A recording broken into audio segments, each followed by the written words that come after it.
when I look back at the Tip Waterford game, one of the big things for me was the huge momentum shift in between the first half and the second half. And look, I'm just going to quickly run through some of the puck out stuff here. I won't, overdo it because people have had enough of those sort of stats. But this is Tipperary's puck outs in the first half, and the yellow ones are the ones that they won, and the ones in red are obviously enough the ones that they lost. So in the first half, they were 50-50 on the long puck outs. I didn't bother putting in the short ones because none of them were turned over. Obviously, a big thing, as we saw with the Sean Flynn stats, was retaining them in the opposite half of the field.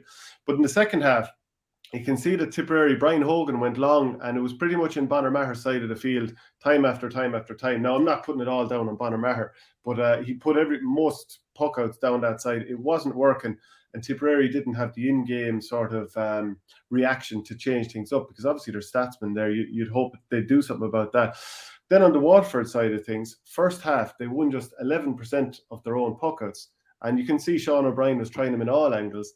And what was even worse is when they went short almost straight away, the likes of Conor Prunty and Shane McNulty and so on, they were striking it straight up the field and getting turned over. Tip did really, really well, but they leveled it up in the second half and they won half of their puckouts.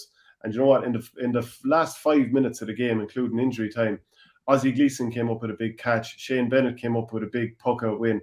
And Peter Hogan won a huge break. But just even what you're saying about Austin Gleeson, he came on in the second half. Now, and I wonder, Kieran, should he have started? Because in 35 minutes of hurling, I wrote them all down here, he had 18 different plays during the second half. If a player had that in 70 minutes, you'd be thinking unreal.